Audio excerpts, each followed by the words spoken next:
Welcome to smart education X Y Z. आज हम बच्चों कक्षा 12 का हिंदी का मॉडल पेपर 6 है उसके बारे में डिस्कस करेंगे। चलो स्टार्ट करते हैं आज की वीडियो। सबसे पहले बच्चों हमने इसके 5 मॉडल पेपर है वो ऑलरेडी अपलोड कर दिए हैं, आप प्लेलिस्ट के द्वारा उनको देख सकते हैं। चलो एक एक करके सभी सवालों को देख लेते हैं।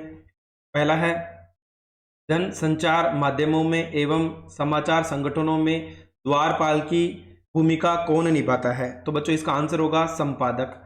सबसे पहले कोई बड़ी खबर किस माध्यम से तत्काल दर्शकों तक पहुंचाई जा सकती है, यानी किसके द्वारा हम इसको जल्दी से जल्दी सभी के पास पहुंचा सकते हैं? तो बच्चों प्लेस या ब्रेकिंग न्यूज के रूप में। निम्नलिखित में से किसे वृत्ति या व्यापार कहा जाता है? तो बच्चों यहां पर हो जाएगा शब्द शक्ति। पत्रा की तिथि पाइये व घर के चहु पास, नीत प्रति पुनोहि रहित आनन ओप उजास। काव्य पंक्तियों में कौन से अलंकार का प्रयोग किया गया है? तो बच्चों यहाँ पर अतिशयोक्ति अलंकार का प्रयोग किया गया है। दिन जल्दी जल्दी ढलता है, पंक्ति का आशय क्या है? तो बच्चों यहाँ पर है समय परिवर्तनशील है।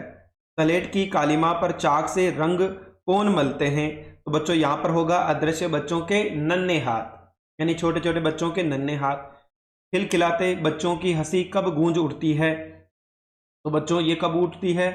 जब माँ बच्चों को लौका देती है। लेखिका के भ्रमण की भी एकांत सातिन किसे कहा गया है? तो बच्चों भक्तिन को कहा गया है। लुट्टन के दोनों लड़कों के लिए क्या घोषणा की गई थी? तो बच्चों उसके लिए दरबार के भावी पहलवान। आज के युग की क्या विडंबना है? तो बच्चों क्वेश्चन नंबर अगर हम 10 की बात करें तो जातिवाद के पोषकों की कमी नहीं है। क्वेश्चन नंबर 11, उमस और लू में कौन सा पेड़ कालजयी अवधूत की भांति अजय है? तो बच्चों इसका आंसर होगा हमारा शीर्ष।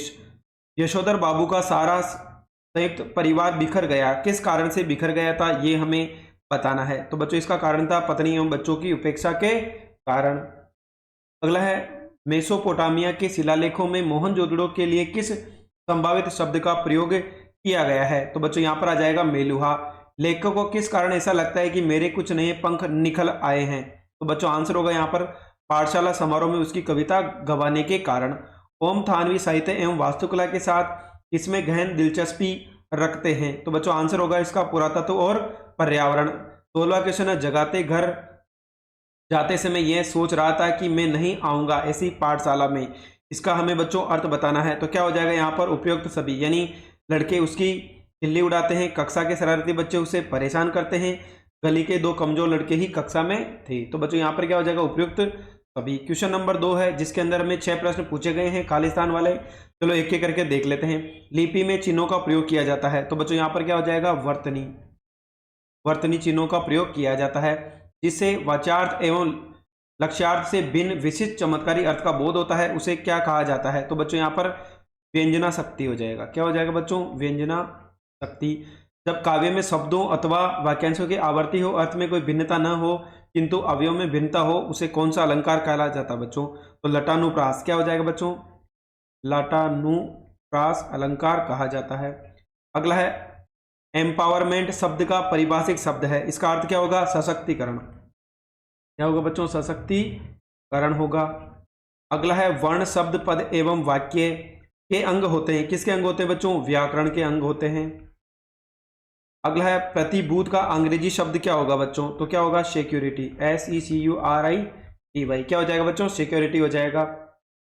अगला है बच्चों यहाँ पर जो क्वेश्चन नंबर 3 है जिसके अंदर हमें एक अपठित गद्यांश दे रखा है, जिसको पढ़ करके हमें नीचे दिए गए प्रश्नों के उत्तर देने हैं। चलो एक बार पढ़ लेते हैं क्या क्या लिखा हुआ है।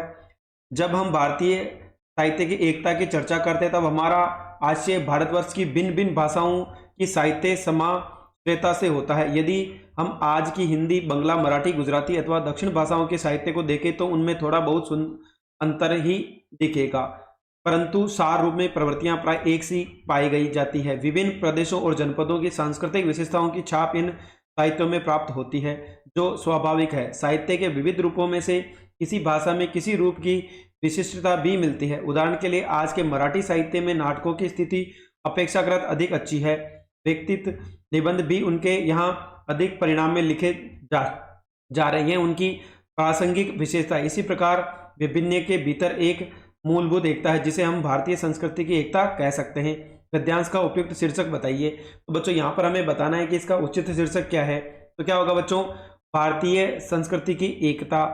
मराठी साहित्य की क्या प्रासंगिकता है? मराठी साहित्य में नाटक और व्यक्तित्व निबंध की अधिकता ही प्रासंगिक विशेषता है। भारतीय साहित्य की क्या विशेषता है? विभिन्न के भीतर एक मूलभूत एकता का होना भारतीय साहित्य की विशेषता है। साहित्य में किसकी छाप दिखाई देती है? साहित्य में विभिन्न जनपदों एवं प्रदेशों की सांस्कृतिक विशेषताओं की छाप दिखाई देती है। समाश्रयता शब्द में मूल शब्द, उपसर्ग और प्रत्यय बताइए। तो समाश्रयता में सम शब्द है, आ उपसर्ग है, रे शब्द है और ता प्रत्यय है। भारतीय संस्कृति की एकता का विस्तृत आशय क्या है?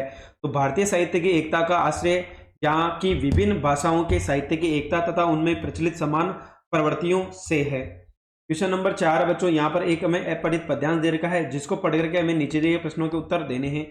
देखकर बाधा विविध बहुविघ्न घबराते नहीं, रह भरोसे भाग के दुख भोग पछताते नहीं, काम कितना भी कठिन हो किंतु उकताते नहीं, भीड़ में चंचल बने जो वीर दिखलाते नहीं, हो गए एक आन में उनके बुरे दिन भी भले, सब जगह सब काल में वे ही मिले फूले, पर्वतों को काट कर सड़क बना देते वे, सैकड़ों मरुभूमि नदियां बहा देते वे, गर्भ में जलराशि में बेड़ा चला देते वे, जंगलों में भी महामंगल रचा देते वे, भेद नभ तल पर उन्होंने बहुत बतला दिया है, उन्होंने ही निकाली तार की सारी क्रिया, व्योम को छूत हुए दुर्गम पहाड़ों के सीकर, वे घने जंगल जहां रहता है तम आठों प्रहर, गर्जती जलराशि की उड़ती हुई ऊंची लहर, आग की भयदानी फैली दिशाओं में लहर, ये कंपा सकते कभी जिसके कलेजे को नहीं, भूलकर भी वे कभी नाकाम रहते नहीं।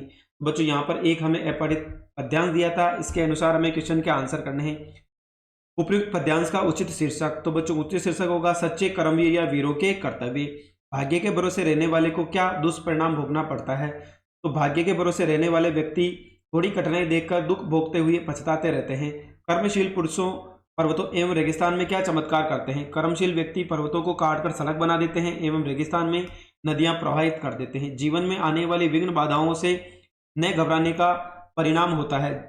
जीवन में आने वाली विघ्न बाधाओं से न घबराने वाले व्यक्ति जीवन के किसी भी कार्य में असफल नहीं होते हैं। पर्वतों को काटकर सड़कें कौन बना देता है? तो कर्मशील व्यक्ति पर्वतों को काटकर सड़कें बना देता है। जंगलों में भी महामंगल में क्या काव्यात्मक विशेषता है? कर्मवीर व्यक्ति जंगल में भी महामंगल फैला देते हैं, अर्थात उसे हरा भरा कर देते हैं। अगला बच्चों क्वेश्चन नंबर 5 है, निम्नलिखित लघुत्रात्मक प्रश्नों के उत्तर देने हैं। एंकर बाइट किसे कहते हैं? किसी घटना की खबर देने के साथ साथ उस घटना से जुड़े प्रत्यक्षदर्शियों या संबंधित लोगों के कथन को दिखाकर और उसे सुनाकर खबर को प्रमाणित कर देने की प्रक्रिया को एंकर बाइट कहते हैं। सिंधु घाटी के लोगों में कला या सुरुचि का महत्व ज्यादा था, कैसे स्पष्ट कीजिए? वहां किसी धातु और पत्थर की मूर्तियां, मिट्टी के बर्तन, उन पर चित्रित मनुष्य की आकृति, वनस्पति या पशु पक्षियों की छवियां, सुनिर्मित मोहरें, उन पर बारीकी से उत्कीर्ण आकृतियां, खिलौने आदि कारणों से सिंधु सभ्यता तकनीकी सिद्ध से ज्यादा कला सिद्ध प्रतीत होती। इसलिए कहा जाता है कि वहां के लोगों में कला सुरुचि का महत्व अधिक था। अरे ये वेडिंग एनिवर्सरी वगैरह सब गोरे साहब के चौंचर हैं, ये शब्द किसने कहा था? तो दफ्तर में जब उनके असिस्टेंट चड्डा साहब ने कहा सर आज तो आपका सिल्वर वेडिंग है, मुबारक हो, तब यशोधर जी खुश होते हुए चेपे और कहा कि अरे ये वेडिंग एनिवर्सरी वगैरह सब गोरे साहबों के चौंचले हैं, हमारे यहाँ थोड़े ही मनाते हैं। कवि ने भोर के नभ के सौंदर्य की तुलना किन किन उपमानों से की है? तो कवि शमशेर ने उषा कविता में प्रातःकालीन धुंधले नीले आकाश के राह के नीले हुआ चौका, काली सील और स्लेट पर लाल कड़ियों से मलना आदि नवीन उपमान दे। इसी प्रकार नील जल में झिलमिलाती गौर देह से सुंदर बिंब योजना एवं उपमान योजना उपस्थित की। सीरीज को देखकर लेखक के मन में हुक क्यों उठती है? तो आज भारत में स्वार्थपरता और भ्रष्टाचार का बोलबाला है, गरीब जनता अत्याचार और शोषण से करा रही है। गांधी जी की तरह कर्मयोगी की आज सर्वाधिक जरूरत है जो शोषित पीड़ित जनता पर मार्गदर्शन कर सके, परंतु लेखक को ऐसे व्यक्ति दिखाई नहीं देते हैं, इससे आज से कहा रहा है। अगला है खंड 6 है, पहलवान की ढोलक। कहानी में किस प्रकार पुरानी व्यवस्था और नई व्यवस्था टकराव से उत्पन्न समस्या को उत्पन्न किया गया है? द्विवेदी जी ने सीरीज के माध्यम से कोलाहल व संघर्ष से भरी जीवन स्थितियों में अविचल रहकर जिजुबिसु बने रहने की सीख दी है। इस कहानी में सामाजिक व्यवस्था बदलने के साथ लोक कला और इसके कलाकारों के अप्रासंगिक हो जाने की कहानी। पहलवान से जुड़ी पहलवानी का खेल पहले मनोरंजन का माध्यम हुआ करता था, आज राज्य व्यवस्था में खेल एवं पहलवानों को पूरा सम्मान मिलता है, लेकिन बदलती व्यवस्था के कारण लोक कलाएं लुप्त होती जा रही है। खासकर सरकार द्वारा की जाने वाली सुविधाओं का समुचित लाभ इनको मिलना चाहिए, लेकिन इन्हें नहीं मिल पाता और न ही सामाजिक स्तर पर उन्हें प्रोत्साहन मिलता है। अथवा का सवाल था, हजारी प्रसाद द्विवेदी ने सीरीज के माध्यम से ये शिक्षा दी है कि जीवन में जितना भी संघर्ष और कोलाहल हो, जितनी भी विषम और कठिन परिस्थितियां हो, मनुष्य को विचलित न होकर अपने अस्तित्व की रक्षा करनी चाहिए, जीने की शक्ति बनाए रखनी चाहिए। सीरीज भीषण गर्मी, लू, आंधी आदि विषम परिस्थितियों में भी तरस बना रहता है, खिलता रहता है। अतः हमें भी संघर्ष के साथ जिजीविषा रहकर अजय बनी रखनी चाहिए। बादल राग कविता का उद्देश्य स्पष्ट कीजिए। अथवा का सवाल है, दिन जल्दी जल्दी ढलता है, कविता का उद्देश्य बताइए। तो बादल राग कविता सूर्यकांत त्रिपाठी निराला की क्रांतिकारी भावों से पूरित कविता है। इसमें कवि ने बादलों को क्रांति का प्रतीक माना है। कवि ने शोषित वर्ग के हितों में बादल का आह्वान किया है। क्रांति के प्रतीक बादलों की गर्जना सुनकर पूंजी वर्ग भयभीत हो जाता है, जबकि दर्शक वर्ग आशा भरे नेत्रों से देखता है। अतः समाज में शोषियों को उनका अधिकार दिलाने हेतु क्रांति की आवश्यकता है। शोषकों के प्रति व्यंजनापूर्ण भावों की अभिव्यक्ति कर आर्थिक विषमता मिटाने का भी जोर दिया गया है। अथवा का सवाल है, हरिवंश राय बच्चन ने इस गीत में कवि ने प्रकृति की दैनिक परिवर्तनशीलता के संदर्भ में प्राणी वर्ग के धड़कते हृदय को सुनने की काव्यात्मक कोशिश की व्यक्त किया है। प्रिय से मिलन एवं अपनों के मध्य रहने का सुकून पगों की गति में चंचलता यानी तेज भर देता है। इस अनुभूति के सहारे हम शिथिलता या जड़ता को प्राप्त की स्थिति में बच पाते हैं। ये गीत गुजरते समय की तीव्रता का एहसास एवं लक्ष्य को प्राप्त करने पर जोर लिए हुए हैं। हमें जल्दी से अपने लक्ष्य को प्राप्त करना होगा। इसी संदेश पर उद्देश्य को भली भांति प्रकट करती है। अगला है उल्टा, तो ऐसा लगने लगा है कि जितना अकेला रहूं उतना अच्छा। इस कथन में अनुसार आनंद यादव को अकेला रहना कब से अच्छा लगा, स्पष्ट कीजिए। अथवा का सवाल है, आधुनिकता की ओर बढ़ता हमारा समाज एक और नई उपलब्धियों को समेटे हुए हैं, दूसरी ओर मनुष्य बनाए रखने वाले मूल्य कहीं जिससे चले गए। सिल्वर वेडिंग कहानी के आधार पर स्पष्ट कीजिए। बच्चों यहाँ पर कवि बोलता है कि कवित्व शक्ति के आधार पर लेखक की मनोवृत्ति में परिवर्तन आ गया था। लेखक के मन में कवित्व शक्ति जा गई थी और वह कविता को कंठस्थ कर रुचि आवाज में गाने लगा और स्वयं भी कुछ तकबंदी करने लगा। तब से उसे अकेलेपन से उब नहीं हुई, क्योंकि वह अपने आप से खेलने लगा। उल्टा उसे ऐसा लगने लगा कि जितना अकेला रहूं उतना ही अच्छा है। कविता गाते गाते थुई थुई करके मनमर्जी के आधार पर नाचा भी जा सकता है और वह सब करने लगा, इसलिए अकेलापन अच्छा लगने लगा था। अथवा का सवाल है, सिल्वर वेडिंग कहानी के नायक यशोधर बाबू एक ऐसे सरकारी व्यक्ति हैं जो परंपराओं से चिपक रहते हैं, परंतु उनके पुत्र पुत्री एवं पत्नी भी नई पीढ़ी के संस्कारों को अपनाकर आधुनिक बन जाते हैं। उनके अपने भर से भी मतलब रह जाता है, रिश्तेदार आदि से नहीं। परंतु यशोधर बाबू किशनदा के आदर्शों पर चलकर परंपराओं को निभाने की चेष्टा करते हैं। इस कारण उनकी परिवार से टकराट होती है, फिर भी वे सामंजस्य बनाए रखने का प्रयास करते हैं। अतः उक्त कथन पूर्णतया सत्य है। 13वां है, लेखक धर्मवीर भारती का लेखक परिचय दीजिए। अथवा है, सूर्यकांत त्रिपाठी निराला का भी कवि परिचय दीजिए। तो बच्चों दोनों में से किसी एक का करना है। तो बच्चों यहाँ पर देखो, सूर्यकांत त्रिपाठी निराला का जन्म 1899 में बंगाल राज्य के मेदिनीपुर ग्राम में हुआ। उन्होंने स्कूली शिक्षा अधिक प्राप्त नहीं की, लेकिन स्वाध्याय से उनका भाषाओं का ज्ञान प्राप्त किया। कविता का नया स्वर देने वाला निराला छायावाद के कवि हैं। उनके द्वारा लिखे गए अनामिका, परिमल, गीतिका, बेला, नए पत्ते, आणिमा, तुलसीदास, कुकुरमुत्ता, चतुरी चमार, प्रभावती, विलेशपुर, बकरारिहा, काले कारनामे आदि समन्वय मतवाला पत्रिका का संपादन भी इन्होंने किया। कुछ मुक्त छंद की रचना करने वाले कवि काव्य विषय और युग की सीमाओं का भी अतिक्रमण करते हैं। साहित्य सेवा करते हुए 1961 में इलाहाबाद में इनका देहांत हो गया था।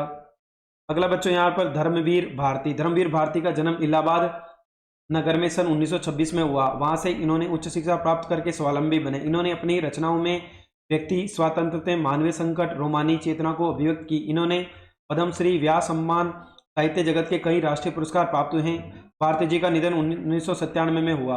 इनकी प्रमुख रचनाएं अनुप्रिया, 7 गीत वर्ष, ठंडा लोहा, काव्य संग्रह, सूरज का 7वां घोड़ा, गुनाहों का देवता, उपन्यास, अंधाधुंध, गीतिनाट्य, मुर्दों का गांव, चांद और टूटे हुए लोग, बंद गली का आखिरी मकान, कहानी आदि है। तो बच्चों जंक फूड की बढ़ती घुसपैठ विषय पर फीचर लिखिए अथवा उपेक्षित वृद्धावस्था विषय पर आलेख लिखिए। बच्चों दोनों में से किसी एक पे हमें लिखना है। तो जंक फूड की बढ़ती घुसपैठ, वर्तमान भौतिकवादी यांत्रिक जीवन में अनेक कुप्रचलन बढ़ रहे हैं। जंक फूड भी ऐसा ही गलत चलन है। जंक अर्थात अनुपयोगी वस्तु, स्वास्थ्य के लिए हानिप्रद, उसे भी भोजन के पदार्थ के रूप में अपनाना कहाँ तक ठीक है। परंतु डिब्बाबंद तैयार भोज्य पदार्थों, रसदार चीजों के साथ ही पिज्जा, बर्गर आदि नई मिठावटी उत्पादों का बाजार निरंतर फैल रहा है। बाजारों में तरह तरह के पैक्ड खाद्य पदार्थों को खपत निरंतर बढ़ रही है। इस तरह जंक फूड की बढ़ती घुसपैठ से आम जनता विशेषकर युवा पीढ़ी के स्वास्थ्य पर विपरीत प्रभाव पड़ रहा है। जंक फूड से लोगों में मोटापे की समस्या बढ़ती जा रही है। घर की तरह बाजार का भोजन साफ स्वच्छ नहीं होता है, वह गली सड़ी सब्जियों से बनाया जाता है और उसे खाकर हम बीमार पड़ जाते हैं। इसलिए कोलेस्ट्रॉल की मात्रा बहुत अधिक बढ़ जाती है, जिससे हमारे हृदय संबंधी रोग भी हमें पकड़ लेते हैं। अथवा का सवाल है, उपेक्षित वृद्धावस्था। वर्तमान में पुरानी पीढ़ी और नई पीढ़ी के मध्य वैचारिक मतभेद होने से, बुजुर्ग परंपरा को तकियानुसी मानने से तथा पाश्चानुकरण की गलत प्रवृत्तियों से हमारे देश के अधिकतर वृद्धा उपेक्षित जीवन जी रहे हैं। उन्हें यह उपेक्षा अपनी संतान और अपने परिवार के सदस्यों को मिल रहे हैं, चाहे चिकित्सा, खान पान तथा सामाजिकता हो, चाहे आजीविका हो। सब तरह वृद्ध लोग अपेक्षित रहते हैं। युवाओं के स्वच्छाचरण का सर्वाधिक कुप्रभाव वृद्धों पर पड़ रहा है। शहरों के बुजुर्ग अकेले और अलग अलग पड़ जाते हैं। जिन संयुक्त परिवारों में वृद्ध रहते हैं उनके प्रति भी परिवार के लोगों का दृष्टिकोण बदल जाता है। इस समस्या को ध्यान में रखकर उनके शहरों में वृद्धावस्था या वृद्धा सेवा सदन स्थापित हो रहे हैं, जहां तक वृद्धों को पूरे सत्कार सम्मान के साथ रखा जाता है। उनके साथ ही जन जन की चेतना को जगाना होगा। इस दृष्टि से विश्व वरिष्ठ नागरिक दिवस का आयोजन महत्वपूर्ण है। अगला बच्चों खंड दे की बात करें तो यहाँ पर हमें बच्चों पूछा गया है कि हमें गद्यांश दिया गया है जो हमारी बुक में से लिया गया है। हमें सब प्रसंग इसकी क्या करनी है बच्चों, व्याख्या करनी है। चलो देख लेते हैं हमें इसके अंदर क्या क्या लिखना है। तो बच्चों, प्रातः नभ था बहुत नीला शंख जैसा, भोर का नाभ राग से लिपा हुआ चौका अभी गीला पड़ा है, बहुत काली सिल जरा से लाल केसर से कि जैसे धूल गए हो, तलेट पर या लाल खड़िया पर चाक मल दी हो किसी ने। तो बच्चों यहाँ पर जो पहला हमारे पास पद्यांश है, चलो इसको पढ़ लेते हैं किस प्रकार से इसकी व्याख्या करनी है। तो प्रस्तुत काव्यांश कवि शमशेर बहादुर सिंह की कविता उषा से लिया गया है। इसमें कवि ने प्रातःकालीन प्रकृति का वर्णन किया है। जब उषा का आगमन होता है तब आकाश की विभिन्न छटाएं अत्यंत मनोहर प्रतीत होती है। व्याख्या, प्रातःकालीन वातावरण का चित्रण करते हुए कवि कहता है कि प्रातःकाल होते ही आकाश का रंग नीला शंख के समान गहरा नीला हो गया, अर्थात शंख की तरह नीला निर्मल एवं मनोरम बन गया। फिर और हुए तो आकाश में हल्की सी लाली बिखर गई, आसमान के वातावरण में कुछ नमी दिखाई देने लगी। कवि कहता है कि उस समय आकाश ऐसा लग रहा था कि मानो राख से लिपा हुआ हो, जो अभी अभी लिपने से कुछ गीला हो। आश्चर्य है कि भोर का दृश्य कुछ काले और लाल रंग के मिश्रण से अतीत मनोरम लगने लगता है। कुछ क्षणों के बाद ऐसा लगने लगता है कि आकाश काली सील हो, उसे अभी अभी केसर से धो दिया गया हो, अथवा किसी ने काली नीली स्लेट पर लाल रंग की खड़ियां चौक मिला दी हो। अर्थात भोर होने पर अंधेरे से ढका आकाश काली तिल और स्लेट के समान लगने लगा है। उस पर सूर्य की लालिमा लाल केसर तथा लाल खड़ियां चाक के समान प्रतीत होने लगी है। इससे प्रातःकाल का आकाशीय परिवेश अतीत दुर्गम्य आकर्षक बन गया है। तो बच्चों इसके अंदर क्या क्या विशेष है। कवि ने भोर का चित्रण सरल एवं सुबोध एवं लघु आकार में किया है। भाषा तत्सम तद्भव एवं अंग्रेजी हिंदी मिश्रित है। उपमा उत्प्रेक्षा अलंकारों का प्रयोग किया गया है। इसके बाद बच्चों जो इसका अथवा का है उसको भी देख लेते हैं। के अंदर भी अथवा का है, खेती न किसान को, भिखारी को न भीख, बलि बलिन को बनिक, न चाकर को चाकरी, जीविका विहीन लोग धमान सोच बस, कहे एक एकन सो कही कहा जाए का करी, वेदहु पुराण कहीं लोकहु विलोकित, साकरे सबे पे राम रावरे कृपा करी, दारे दसानन अभाई दुनी दिन बधु, दूरिन दहन देहु तुलसी हरा कही। तो बच्चों इसको भी हम पढ़ लेते हैं क्या क्या बोला गया है। प्रस्तुत काव्यांश भक्ति कवि तुलसीदास द्वारा रचित कवितावली के उत्तरकांड से लिया गया है। इसमें तुलसीदास भगवान राम के नाम से निवेदन कर रहे हैं कि संसार में इस गरीबी रूपी रावण का नाश करना चाहिए। व्याख्या, गोस्वामी तुलसीदास कहते हैं कि वर्तमान में बुरी दशा आ जाने से किसानों के पास खेती नहीं है, भिखारियों को भेंट दक्षिणा नहीं मिलती है, बनियों का व्यापार नहीं चलता तथा नौकरी चाहने वालों को नौकरी नहीं मिलती। इस प्रकार जीविका के बिना सब लोग दुख और चिंता से ग्रस्त होकर एक दूसरे से यही कहते हैं कि कहाँ जावे और अब क्या करें। तुलसीदास कहते हैं कि वेदों और पुराणों में भी कहा गया है कि इस लोक में भी यह देखा जाता है कि ऐसे संकट के समय में प्रभु श्री राम ने ही सबका कृपा की है। तुलसीदास कहते हैं कि दीन बंधु, आज गरीबी रूपी रावण ने सारी दुनिया को दबा दिया है। लोग उसी प्रकार गरीब और दुखी है जिस प्रकार रावण के अत्याचारों से लोग गरीब दुखी है। अतः गरीबी द्वारा फैलाए गए पाप रूपी ज्वाला से जनता को दुखी व पीड़ित देखकर अथवा अन्य को पाप कर्मों में लीन देखकर मैं तुलसीदास दुख प्रकट करता है तथा आपकी सहायता के लिए प्रार्थना करता हूं कि आप आकर इस दुविधाओं को उद्धार करें। कवि तुलसीदास संसार की अधोगति देखकर दुखी है तथा विनीत भाव से प्रभु राम को से प्रार्थना कर रहे हैं। तत्कालीन परिस्थितियों का वर्णन, बेरोजगारी का व अकाल का चित्रण, ब्रजभाषा का उचित प्रयोग, कवित्व, छंद, तत्सम शब्दों का प्रयोग तथा अनुप्रास अलंकार की छटा प्रस्तुत की है। क्वेश्चन नंबर 16 है, यहाँ पर हमें एक गद्यांश दे रखा है जिसकी हमें सप्रसंग व्याख्या करनी है। बाजार को सार्थकता की वही मनुष्य देता है जो जनता की वह क्या चाहता है, जो नहीं चाहता वे क्या चाहते हैं। अपनी परचेजिंग पावर के घर में अपने पैसे से केवल एक विनाशक शक्ति, चेतनी शक्ति, व्यंग्य की शक्ति की बाजार को देते हैं। न तो बाजार से वे लाभ उठा सकते हैं, न उस बाजार को सच्चा लाभ दे सकते हैं। वे लोग बाजार का बाजारोपन बढ़ाते हैं, जिसका मतलब है कि कपट बढ़ाते हैं। कपट की बढ़ती का अर्थ परस्पर से सद्भाव की घटी है। तो बच्चों इसकी हम व्याख्या देख लेते हैं। प्रसंग, प्रस्तुत गद्यांश जैनेन्द्र कुमार द्वारा लिखित निबंध बाजार दर्शन से लिया गया है। इसमें लेखक ने उन लोगों का व्यंग्य किया है जो अर्थ का गलत उपयोग करके बाजार में कपट्टीपन को बढ़ावा देते हैं और सद्भाव को घटाते हैं। व्याख्या, लेखक कहते हैं कि बाजार में सार्थकता अर्थात सही मायने में सही अर्थ वही व्यक्ति देता है जो जानता है कि वे क्या चाहता है, उसे क्या खरीदना है, किस प्रकार उसके पैसे का सही उपयोग हो। जो व्यक्ति ये बात नहीं जानता कि वे क्या क्या चाहते हैं, वे अपने क्रय शक्ति के अभिमान में अपने पैसों से केवल बाजार में एक विनाशकारी शक्ति या शैतानी शक्ति या व्यंग्य शक्ति की बाजार को देते हैं। कहने का आशय है कि अपने पैसे द्वारा बाजार में होड़ की प्रवृत्ति, पैसों की नाश की प्रवृत्ति, दूसरे द्वारा व्यंग्य करने की शक्ति ही वह बाजार में दे देते हैं। इसका परिणाम यह है कि वे लोग बाजार में बाजारोपन अर्थात व्यवहार का हल्कापन बढ़ाते हैं। ये हल्कापन व्यापार व्यवहार में कपट का बढ़ना, धोखा देना, कीमत में ज्यादा मूल्य, घटिया सामान देना, इस तरह की प्रवृत्ति अतिरिक्त पैसे को बाजार में सिखाता। इस प्रकार कपट का बढ़ता प्रसार का अर्थ होता है कि सद्भाव में कमी आना। सद्भाव अर्थात अच्छे गुणों में कमी। इसकी कमी से समाज की संस्कृति का ह्रास होता है अर्थात प्रत्यक्ष कारण बाजार में बिना उद्देश्य पैसों की अनुचित शक्ति का प्रयोग दिखाई देता है। लेखक ने क्रय शक्ति के अनुप्रयोगों के परिणामों को प्रकाश डाला है। हिंदी खड़ी बोली का प्रयोग एवं व्याख्यात्मक शैली का प्रयोग किया गया है। इसके अंदर बच्चों अथवा का और देख लेते हैं। यह विडंबना की बात है कि इस युग में भी जातिवाद के पोषकों की कमी नहीं है। इस पोषक कई आधारों पर इसका समर्थन करते हैं। समर्थन का एक आधार यह है कि आधुनिक सभ्य समाज कार्यकुशलता के लिए श्रम विभाजन को आवश्यक मानता है। चूंकि जाति प्रथा भी श्रम विभाजन का ही दूसरा रूप है, इसलिए इसमें कोई बुराई नहीं है। तर्क के संबंध में पहली बात तो यह आपत्तिजनक है कि जाति प्रथा श्रम विभाजन के साथ साथ श्रम विभाजन भी रूप ले रहा है। अगला बच्चों यहाँ पर बात करें इसका जो व्याख्या है वो भी देख लेते हैं। प्रस्तुत अवतरण डॉक्टर भीमराव अंबेडकर द्वारा लिखित श्रम विभाजन और जाति प्रथा लेख से लिया गया है। इसमें लेखक के जाति प्रथा और श्रम विभाजन को एक ही मानते हुए विचार व्यक्त किए हैं। डॉक्टर अंबेडकर कहते हैं कि हमारे देश में यह अत्यंत ही अजीब व खेदपूर्ण बात है कि आधुनिक युग में भी जातिवाद को बढ़ावा देने वालों की कोई कमी नहीं है। आधुनिक युग में जहाँ व्यक्ति शिक्षित है, तर्कपूर्ण ज्ञान है, वह जाति को लेकर आज भी व्यक्ति अज्ञानी की तरह व्यवहार करता है।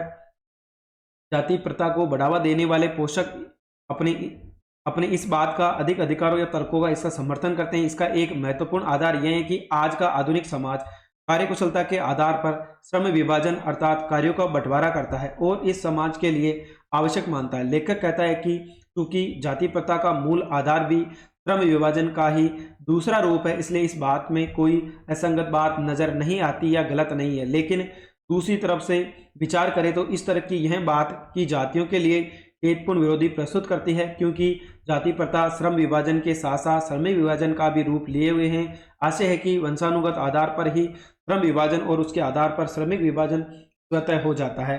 विशेष है लेखक ने जाति प्रथा का दूसरा रूप श्रम विभाजन तथा श्रमिक विभाजन बताया है, क्योंकि जातिगत आधार पर ही श्रम और श्रमिक बंधे हुए हैं। भाषा का रूप सीधा, सहज एवं व्याख्यात्मक शैली। नगर पालिका कह की ओर से विज्ञप्ति का प्रारूप किया गया है, जिसमें नगर पालिका क्षेत्र में घूमने वाले आवारा पशुओं के रोकथाम के लिए नागरिकों में सहयोग की अपील की गई है। अथवा का है मुख्य सचिव राजस्थान सरकार शासन सचिवालय की ओर से सभी सरकारी विभागों को आदेश राजभाषा हिंदी में प्रकाशित करने से संबंधित अधिसूचना तैयार की जाए। तो बच्चों नगर पालिका आ जाएगा कह गए विभक्ति लिखनी है कि नगर पालिका कह गए क्षेत्र के समस्त नागरिकों से अपील की जाती है कि वर्तमान में नगर में घुसने वाले आवारा पशुओं की रोकथाम जरूरी है। नगर पालिका क्षेत्र के कुछ लोग गायों तथा भैंसों को खुले में छोड़ देते हैं, उनके साथ सांड और घोड़े भी घूमते हैं। इनके कारण जगह जगह गोबर फैल जाता है, गंदगी बढ़ती है तथा नागरिकों को आने जाने में तकलीफ होती है। यातायात पर भी इसका बुरा असर पड़ता है। अतः सभी नागरिक बंधुओं से ऐसा आवारा पशुओं की रोकथाम हेतु सहयोग की अपेक्षा की जाती है। नागरिकों चाहिए कि वे अपने पालतू पशुओं को खुले में न छोड़े, दूसरों को भी ऐसा न करने को कहे। निकट भविष्य में नगरपालिका ऐसे आवारा पशुओं को पकड़ने की व्यवस्था करने जा रही है। इसके लिए पशुगृह का निर्माण चल रहा है। पुनः सभी नागरिकों को अतएव सहयोग की अपील की जाती है। बहुदीय हस्ताक्षर और नीचे आ जाएगा बच्चों प्रशासक। अथवा का सवाल है राजस्थान राजपत्र गजट, सामान्य प्रशासन विभाग हिंदी शाखा अधिसूचना। तो बच्चों यहाँ पर राजस्थान राजभाषा विधेयक 1956 की धारा 4 के अंतर्गत प्रदत्त शक्ति का प्रयोग करते हुए राज्यपाल महोदय ये आदेश प्रदान करते हैं कि समस्त सरकारी विभागों के आदेश जो राजपत्र में प्रकाशित हो वे देवनागरी लिपि में लिखे हिंदी में हो, ये अधिसूचना तत्काल प्रभाव से मान्य होगी। नीचे आ जाएगा बच्चों मुख्य सचिव शासन सचिवालय जयपुर। निम्नलिखित में से किसी एक विषय पर आपको 300 शब्दों में निबंध लिखना है। पहला बच्चों महंगाई की मार यानी जीवन बेहाल, बढ़ते वाहन घटती जीवन धन, बढ़ता जीवन धन। तीसरा है शिक्षा का प्रसार उन्नति का द्वार। चौथा है विद्यार्थी और वर्तमान राजनीति। महंगाई की मार जीवन बेहाल, संकेत बिंदु। तो बच्चों प्रस्तावना, वर्तमान काल में हमारे देश में महंगाई एक विकराल समस्या की तरफ निरंतर बढ़ रही है। पिछले कुछ वर्षों में इसका रूप और भी भयानक हो गया है। मूल्य वृद्धि ने जनता की कमर तोड़ दी है। वस्तुओं के भाव असमान आसमान छूने लगे हैं। गेहूं, शक्कर, तेल, घी आदि आम जरूरत की सभी वस्तुओं के मूल्य भी काफी बढ़ गए हैं। इस कारण आम जनता आर्थिक तंगी से परेशान है। महंगाई के कारण, यह महंगाई कई कारणों से बढ़ी है। गलत अर्थनीति व प्रशासन की कमजोरी के कारण व्यापारियों ने मनमाने भाव बढ़ा दिए हैं। मुनाफे के लाभ में व्यापारी कालाबाजारी करने लगते हैं। उत्पादन की कमी होने से भी वस्तुओं के भाव बढ़ जाते हैं। माल के कारण वितरण की व्यवस्था ठीक न होने से या मांग की पूर्ति न होने से भी व्यापारी मूल्य बढ़ा देते हैं। जनसंख्या की तीव्र वृद्धि भी एक कारण है। पेट्रोलियम पदार्थों की मूल्य वृद्धि से माल भाड़े में भी वृद्धि होने से भी महंगाई बढ़ जाती है। कर्मचारियों की वेतन वृद्धि भी मूल्य का अप्रत्यक्ष प्रभाव पड़ता है। रुपयों की क्रय बिक्री कम होना भी एक प्रमुख कारण है। महंगाई का कुप्रभाव, महंगाई बढ़ने से समाज में असंतोष फैल रहा है, अपराधों को बढ़ावा मिल रहा है। जीवन में सामान्य उपयोगी वस्तुओं के भाव आसमान छू जाने से सामान्य व्यक्ति लाचार रहता है। फलस्वरूप आर्थिक विषमता के कारण समाज में ईर्ष्या, द्वेष, कुंडा आदि विकार, अशांति बढ़ रही है। वर्तमान समय में मानव जीवन में नैतिक मूल्यों का जो ह्रास हो रहा है उसमें महंगाई की उत्तरोत्तर वृद्धि भी एक प्रमुख कारण है। रोटी, कपड़ा, मकान की व्यवस्था करने हेतु सब परेशान है। सरकारी तंत्र महंगाई का कारगर नियंत्रण नहीं कर पा रहा है। सामान्य रूप से निम्न मध्यम वर्ग को महंगाई के कारण अनेक परेशानियों का सहना पड़ रही है। गरीब जनता का जीवन स्तर गिर रहा है। संतुलित आहार न मिलने से अनेक रोग फैल रहे हैं और जीवन शैली क्षीण हो रही है।